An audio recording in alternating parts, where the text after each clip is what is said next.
മക്കളോ അസ്സലാമു അലൈക്കും വറഹ്മത്തുള്ളാഹി വബറകാതുഹു. പൊന്നുമക്കളോ, നമ്മൾ ഓരോ ദിവസവും ഓരോ പാഠമെടുത്തുകൊണ്ട് ആ പാഠത്തിൽ വന്ന മുൻവർഷ പൊതുപരീക്ഷ ചോദ്യപേപ്പറുകൾ ഡിസ്കസ് ചെയ്തുകൊണ്ടിരിക്കുകയാണ്.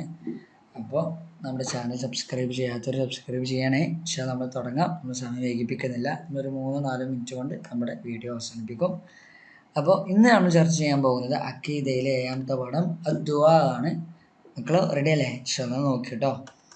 2018 വന്ന ക്വസ്റ്റ്യൻ പേപ്പർ നോക്കൂ. ആരാധ്യൻ എന്ന വിശ്വാസത്തോടെ അള്ളാഹുവിനോട് നടത്തുന്ന സഹായാർത്ഥനയാണ് ഏത്? ഇസ്ലാമാണോ, സുന്നത്താണോ, ദുആ ആണോ, കറാമത്താണോ? 10 പേരാണോ? ദുആ ആണ് അല്ലേ? അപ്പോൾ ദുആ എന്ന് പറഞ്ഞാൽ അതിൻ്റെ ഡെഫിനിഷൻ മറക്കരുത്. ആരാധ്യൻ എന്ന വിശ്വാസത്തോടെ അള്ളാഹുവിനോട് നടത്തുന്ന സഹായാർത്ഥന.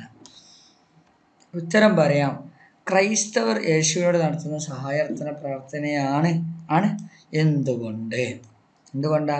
ക്രൈസ്തവർ യേശുവിനെ ദൈവമായിട്ട് കാണുന്നത് കൊണ്ട്, ക്രൈസ്തവർ യേശുവിനെ ആരാധ്യനായിട്ട് കാണുന്നത് കൊണ്ട്. അതുപോലെ തന്നെ ഈ പാഠത്തിൽ പറയുന്നുണ്ട്, ഹൈന്ദവർ ഗുരുവായൂരപ്പനോട് പ്രാർത്ഥിക്കുന്നത് പ്രാർത്ഥനയാണ്. കാരണം ഹൈന്ദവർ ഗുരുവായൂരപ്പനെ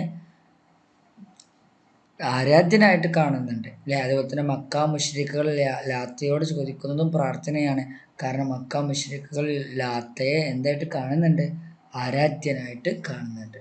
ഓക്കെ, ആരാധനായിട്ട് കാണുന്നവരോട് വിശ്വാസത്തോടെ ആരോട് നടത്തിയാലും അത് ആരോട് നടത്തുന്ന സഹായാർത്ഥനയാണെങ്കിലും അത് ദുആ ആണ്, പ്രാർത്ഥനയാണ്.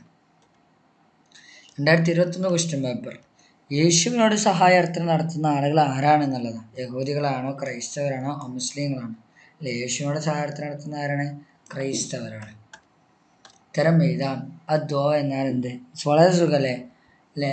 ആരാധന എന്ന വിശ്വാസത്തോടെ അള്ളാഹുവിനോട് നടത്തുന്ന സഹായാർത്ഥനയാണ് ദുആ.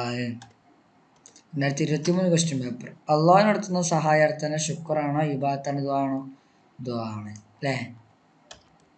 ഓക്കെ പൊന്നുമക്കളെ, ഇൻഷാല്ലാ നമുക്ക് നാളെയും കാണാം. വീഡിയോ ഇഷ്ടപ്പെട്ടാൽ ലൈക്ക് ചെയ്യുക, കമൻ്റ് ഒക്കെ ചെയ്യുക. ഓക്കെ, അസ്സലാമു അലൈക്കും വറഹ്മത്തുള്ളാഹി വബറകാതുഹു.